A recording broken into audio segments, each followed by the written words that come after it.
Hey guys, welcome back to my YouTube channel. I just wanted to say a massive thank you to everyone who watched my first video and has subscribed so far. It means a lot. When I started this, I had no idea how it was gonna go or whether I'd carry it on, but I think that it's a good thing for me and I want to try and spread awareness about invisible illnesses and chronic illnesses as much as I can, and YouTube is such a massive platform, so if I can use that and make the most of it and people enjoy watching or take something from my videos, then yeah, I've done the right thing. So today I thought it might be a good idea to do an introduction video. Probably should have done that first, but a lot of you already know me from my Instagram page, Me, Myself and ME, which I created 2 years ago. I kind of created it for the same reasons as this really. I wanted to spread awareness about ME, mental illnesses. Maisie, come here, sit here. I just wanted to create a page where I was being real. I felt like my other Instagram page that I've had since, I don't know, since I was probably like 12 or something. It was like most people's Instagrams, you know, I'd just post, dogs. I'm gonna have to shut you out. Yeah, so my other Instagram page that I've had since I was like 12, I felt like it was the same as a lot of Instagram pages out there. I'd just literally post the best bits of life and it wasn't real. Like, life isn't like that. It isn't all sunshines and rainbows. I wanted a page where I could really be me and speak up about the things that I believed in, and I should have just changed my old page and been more open and honest on there, but I was too nervous to be honest, so I started a whole new page and it was the best thing I've ever done. I have met so many amazing people who are suffering with ME or other chronic illnesses, and I hope I've helped others to feel less alone, and I hope I've helped people to understand a bit more about chronic illnesses, and if I have, then me creating the page has been worth it. For me, it already has been worth it. Yeah, it's the best thing I've done, so I'm hoping that this YouTube account will bring as much joy to me and hopefully, you know, carry on spreading awareness to others. Okay, so time to introduce myself, I guess. I'm Connie Wardale. I live in Norwich. I've lived in Norwich my whole life. Same house, same everything. I still live at home with my mum, my younger brother and my boyfriend. He moved in over a year ago now and he gets on with my family so well. My older brother lives in America but is home for 2 months and he's the one helping me make this happen. I'm using his camera, he's helping me edit, so yeah, thank you Jack. My real name is actually Constance, not Connie. No one has ever called me Constance apart from like when I was younger and I was really naughty, then mum would bring it out. I'm 20, did I say I'm 21? Okay, I'm 21. This is way more difficult than I thought. But I did ask over on my Instagram account for some questions to help me out, so I'm gonna go to those. The big question, so what are my diagnoses and the story behind them? Okay, sit tight. So my diagnoses are ME, which is also known as chronic fatigue syndrome, depression, anxiety and IBS. So they are the 4 that I have at the moment. Hopefully I won't get any more, but yeah, so the story behind them. I was diagnosed with ME when I was just 13, so 8 years ago now, which is just crazy. I had a virus over the Christmas time, and then in the January, February, I just wasn't getting any better, and it got to the point where I physically couldn't get out of bed. It's so sad. People just think that ME is just being tired, and they couldn't be more wrong. There is such a massive list of symptoms. The first symptoms for me were obviously complete exhaustion, but it's not just being tired. It is like you've ran a marathon, it is like having a hangover, it's like having the flu put all in one. There's no break from it. You can't sleep and wake up and feel better. Every night I go to sleep and wake up the next morning feeling like I haven't slept. There's no escape from the exhaustion. It is just constant, unforgiving exhaustion. That was the main first symptom for me, when I just literally, I couldn't get out of bed. Nothing was making it better, no amount of sleep. When I first got ME, I was sleeping for about 18 to 22 hours a day. I was literally just getting up in the evening for dinner and then going back to bed. Obviously that affected my education massively. I had to drop out of full-time education when I was just 14, which turned my world upside down. High school is the foundation for a lot of things, for friendships, relationships, education, obviously. Kind of all of that just got taken away. It was just like a rug got pulled from underneath me, and I lost pretty much all my friends. I still have a couple of friends who I've been friends with since I was a toddler, and I am so grateful for those friends that have stuck by me. But I'm not mad at the people who didn't, because everyone needs to get on with their own lives, and lives move in different directions, and my life was confined to my bedroom and their lives weren't. So I can't expect them to, you know, come and sit with me in bed and things like that, but I am so grateful for the friends that did. So yeah, my diagnosis didn't actually take too long. I went to the doctors in the February-March time, and they said that it was a chronic fatigue-like illness. We'll see if you improve, because the younger you are, the higher the chance of getting better is. I was told that there was a 95% chance of me improving because of the age that I got it, and me and my family clinged on to that statistic like, yeah, we didn't want to let go of that. And I think as the years have gone on, it's been harder to cling on to that, especially now it's been 8 years. I think we kind of wonder, is that statistic still true? Does it still stand? But yeah, so I was told if it didn't improve, they would refer me to paediatric specialist, and I didn't improve, so I got referred to the Norfolk and Norwich Hospital, and they were concerned that obviously there'd been no improvement. If anything, things were getting worse. So I then got referred to Addenbrooke's in Cambridge, and that was where I got my official diagnosis. I think it was the October of that year I got it. So yeah, people wait years for a diagnosis, and mine was within a year, so it was good, but it was also the most heartbreaking thing I could hear. It's getting told at 13 you have an illness that is pretty much incurable, that there's nothing they can do, it's just time. That was tough, and each day is still tough to live with that, and I don't think I've fully accepted it, and I think that does hinder me a little, because I don't want to believe that it's true, but I have to, because I have to live with it every day. But I still keep hope that I will get better. And there's been a lot of times over the 8 years where my ME has gone through different stages. There's been stages where I have been in bed for 18 to 22 hours a day. There's also been stages where I've been able to work a part-time job, and there's been stages where I have been able to travel and do different things.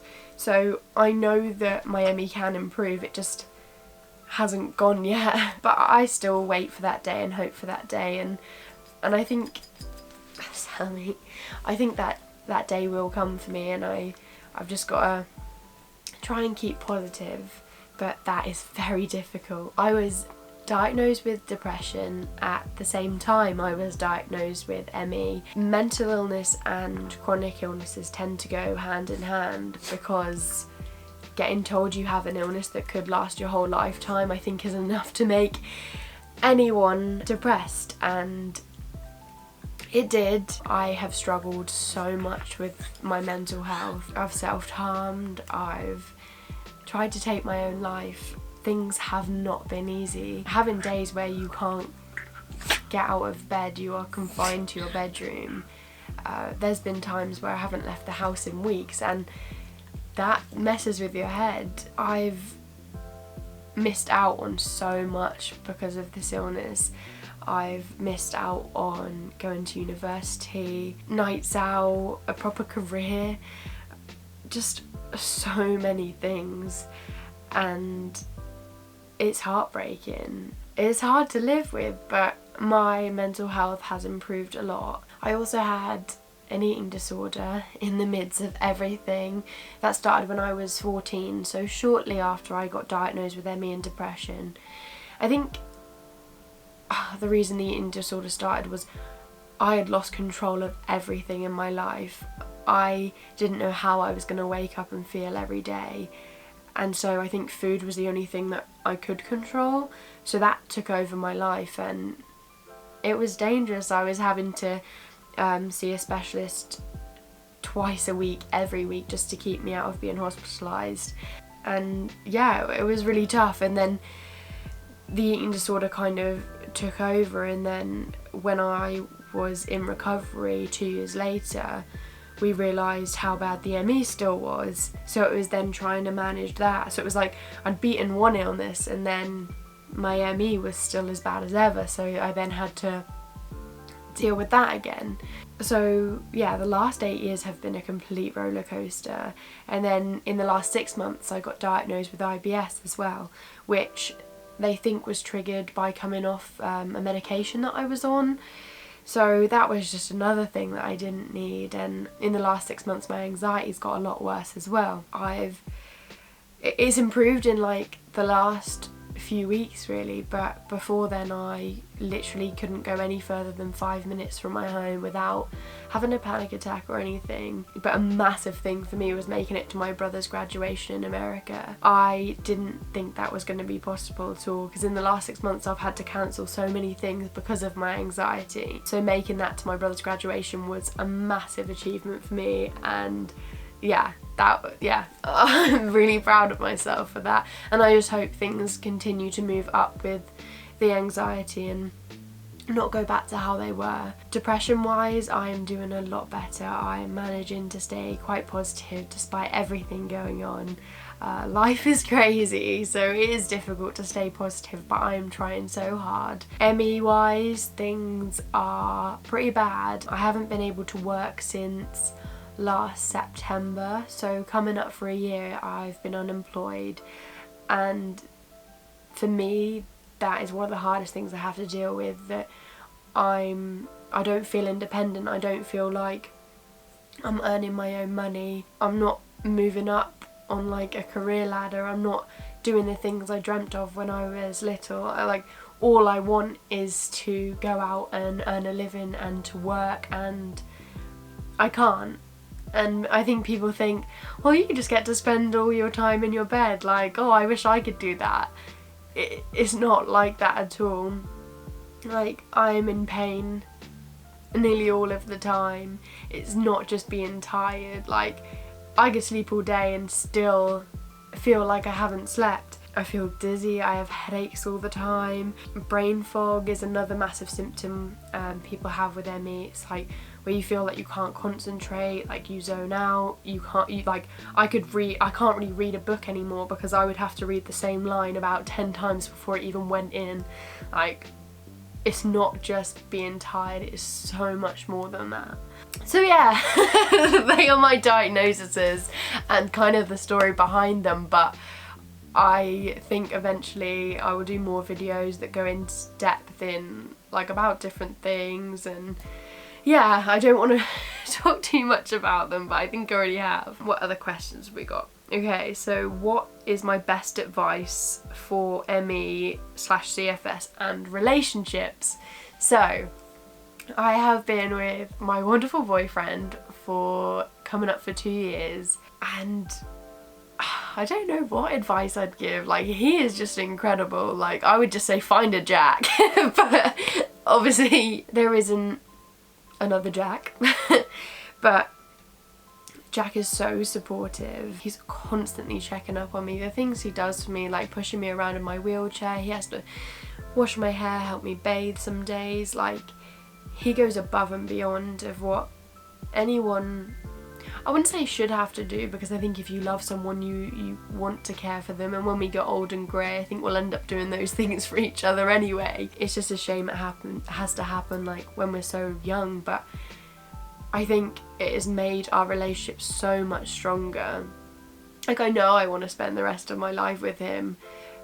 like, we have been through so much together and learnt so much about each other in those 2 years that I feel like we've been together a lifetime already. The advice that I would give is to be patient, to not expect someone just to understand straight away. I was lucky with Jack. Like, he asked a lot of questions, and it took him a while to understand like what I was able to do, what I wasn't able to do. And my Emmy has changed a lot in 2 years. When me and Jack were first together, I was working a part-time job, and things have got worse over the last year, so he's been through the ups and downs.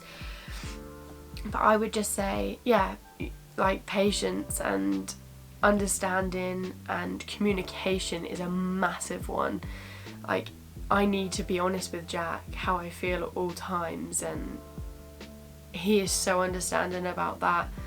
Like, if I can't do something, we will make it work for us. If I can't get out of bed or I need to rest, like, he will go out, he'll do his own thing, because I don't want him just to sit here and watch me sleep. So he will go out and do his own thing, and then he'll come back in a few hours and see if I feel a little better, or if I'm up to doing something. And if I'm still not, we'll put on a movie, or we'll make things work for us. We'll go on the Xbox. Like, I think you just have to compromise. And there is sometimes when I feel awful, but I want to do things to support Jack. When his granddad sadly passed away last year, my Emmy wasn't great, but I was not gonna miss that funeral. Like, I was gonna be there for Jack. I was gonna be by his side. Like, he's by my side every day, and he needed me, and when he needs me, no matter how ill I feel, I'm gonna be there.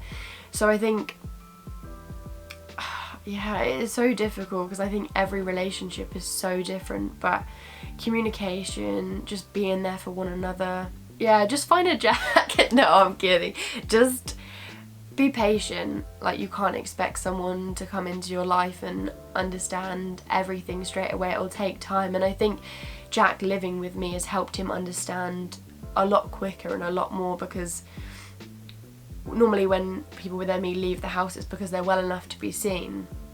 But when I'm in the house, you know, I'm not well, and Jack has seen all of that. He's seen the ugly, the pretty, he's seen everything. So I think, although I'm not saying rush into it and move in quickly in a relationship, but him seeing me at my worst has really helped him understand my illness a lot better. But yeah, just find someone who really loves you, and don't push yourself to try and act normal, or like, don't make yourself more ill just for them. They need to understand your limitations and what you can do. Right, next question. What are people's responses when they find out you have ME? And also, what have doctors been like with me? Okay, people's responses when they find out I have ME is, I'd say, confusion. People don't really know what ME is, and if they do, they just say to me, they say, oh, is that the one when you're just tired all the time? And when I first got diagnosed, I would just be like, yeah. But now I've got a bit stronger, and when they say that, you know, I say, oh, I wish it was. Like, unfortunately, it's a lot more than that. It's not just being tired. There is a whole bunch of horrible, ugly symptoms. So, yeah, I think that is kind of people's first response, is just confusion, really, because I don't look ill, and that's really difficult for people to understand. It's like mental illness. Like, you can walk down the street and people can be going through hell in their head, but you have no idea. But if someone has a cast on their leg, you know they're ill, you know that they've hurt themselves, and people will be really considerate and kind and like, oh, what have you done? But because it's in your head or it's invisible, people really struggle to understand. So that's been very challenging. Like, even my own family members have not believed me at the start, or wanted to see proof, or yeah, it's not nice to have to try and prove to people how ill you are when I know how ill I am, and I know all like the battles I have to face on a daily basis. So having to like prove myself as well on top of that, like I don't need it. So yeah, it is difficult and people don't understand. That's why I started my Instagram, that's why I started this YouTube channel. I want people to understand, I want to help them to understand, because a lot of people do want to, they just don't know how. So if I can help that happen, then yeah, I feel like I've done something good. Right. Oh, how have doctors been with me? So I've had a lot of different experiences with doctors. My GP, who I've had for the last 8 years, has actually been amazing. I was very lucky to have a GP that's been so understanding. People with ME and other invisible illnesses struggle a lot and are dismissed a lot. Oh, it's all in your head.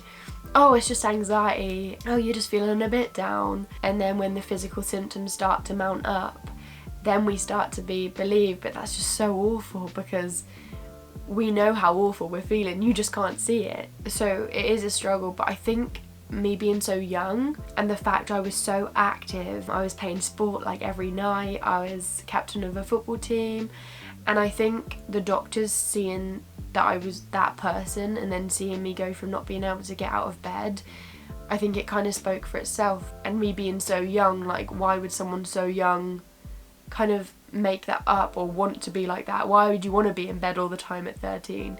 But I think adults maybe struggle a little bit more to get a diagnosis because they start to chuck in all the mental health things. Like I said, oh, it's anxiety, it's depression. So getting a diagnosis can be a long, ugly battle, but I was very lucky that mine was quite quick and straightforward. Right. We'll do one more question because I've been speaking for a long time. Okay, this is a fun one that isn't anything to do with ME, so that's nice because I don't always want to speak about my chronic illnesses. I want to be able to speak about other things too. So my favourite makeup products. I am not good with makeup at all. Like, makeup is something I came to quite late because I've always been quite a tomboy and I still struggle with makeup. Like, I have no idea what I'm doing. My brother's girlfriend helps me out a lot and my best friend as well. I would say my favourite makeup product is something that I won in a giveaway. See, this is how bad I am. I didn't even buy it myself. It was an NYX like little colour correction palette and it's really helped me because I struggle with my skin and my complexion. I'm quite pale. I have really bad purple bags under my eyes, I get spots, so that has really helped me, like the green with my spots and the yellow with the purple under my eyes. That's basically saved my life in a lot of ways, and it's helped me to look less like a zombie. So yeah, that is definitely one of my favourite makeup products. And just a lip balm, like I love a lip balm, especially Body Shop ones. But yeah, I'm not great with makeup, so any tips just help me out. I'm thinking for my next video I'm going to do a Q&A with Jack, my boyfriend, because a lot of you are interested in how a relationship works when you have a chronic illness and mental illnesses. So if we can kind of help other people going through that and they're in relationships or trying to look for a relationship, then yeah, we want to help. So if you could leave any questions you would like me and Jack to answer below, and please subscribe and like and all that other stuff. But yeah, thank you for watching this long-winded introduction video and I hope it's helped you to learn a little bit more about me.